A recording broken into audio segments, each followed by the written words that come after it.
former friend who called me a bad influence for being child-free just demanded today that I take in his family, plus 3 kids into my home. The short version. A previous acquaintance, Dave, not his actual name, with whom I haven't spoken in over 3 years, has just contacted me again.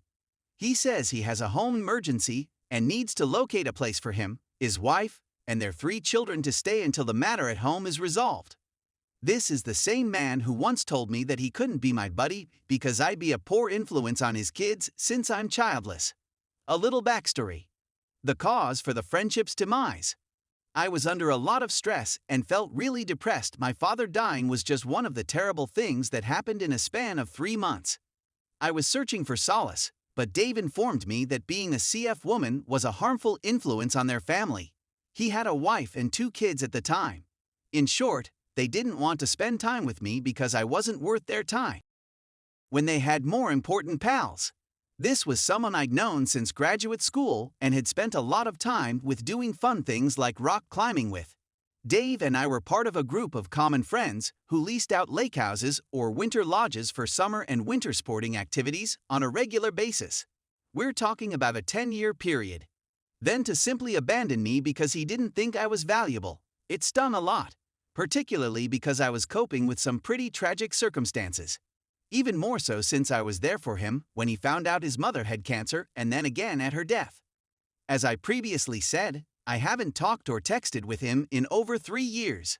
I put it up to individuals acting strangely when they had children.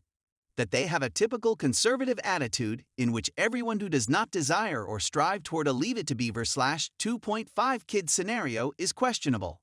Then, today, I get a text message from Dave. I never deleted or disabled his phone number, thus his name was still preserved, and then it appeared. He requested me to allow him and his 3 children stay at my place since their water heater had broken and they were in an emergency situation. He's aware that I now reside in the same city as him, and that doing so would be a huge favor he owed me. Okay? That elicited a wide range of feelings. He and his wife apparently had a 3rd child after he warned me I was a terrible influence. I'm guessing it's a COVID infant. My main question was why ask me? Of all people. I inquired as to why Dave was requesting me to do this for him. His argument was simply that he's out of alternatives and that no one has place for him and the 3 children, particularly with his 5-month-old. I asked him why he couldn't get them a hotel room. He stated it would be quite costly, and they already had a lot of medical debt from their newest child's stay in the NICU when he was born. I stated it seemed difficult, but again, why me? He said that he knew I assisted someone with emergency lodging last year and noticed that I had adequate spare space for visitors. I could be generous with him today because I was so generous back then. I understood precisely what he was talking about, but I was curious as to how. That was a difficult circumstance, and I assumed it was a private family problem. He said it was shared on Facebook by the couple I assisted. Quick digression. About this time last year, one of my close college friends, Kate, with lupus was on COVID-19. She was also being very cautious. It was a bummer since this was before the immunizations were made available to the most vulnerable individuals initially.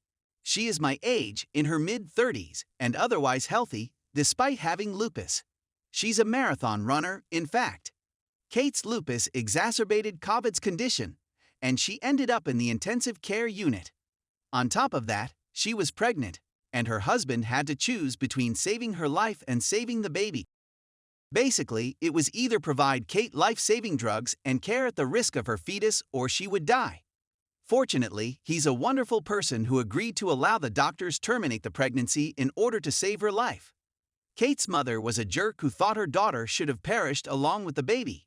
She said Kate's life was no longer valuable and even attempted to call in a priest to perform her final rites. Kate was in a coma at the time. As you may expect, this had a big dramatic impact. Kate's brother and his wife wanted to get away from there as soon as possible. I have an extra room and am conveniently located near the hospital. They remained with me for 2 days until they were able to get a hotel room in one of those long-term habitation hotels. No one knew whether Kate would make it out alive, so they naturally wanted to stay close by. They lived out of state and were living with their sister's sh*tty mother while she was in the hospital. Kate, thankfully, survived and has since rejected her mother. While in a coma, she recalls hearing others discussing the priest attempting to break in. I welcomed the brother and his wife into my house because they were nice people who were always supportive and are now some of the most kind people I know. Unbeknownst to me, since I'm not on Facebook, Kate's brother or wife apparently wrote something about how much of a nice person I was to assist them out at a time of extreme need, and to be a light in a very dark era for them. They told me so right in front of my face. I simply didn't realize they posted about it on social media. So, getting back to today. Dave saw it last year, remembered it, and assumed I would welcome his family and children into my house with open arms. To be honest, I told him to shove it. I was irritated that he was attempting to shame me into allowing him and his family to stay in my home for an indeterminate period of time. That he knows I'm childless. In fact, he says I'm a horrible influence on his family because I'm childless.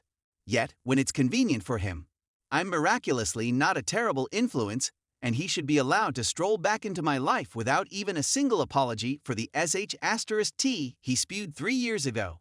I informed him that being child-free means I don't want kids in my house for a long time.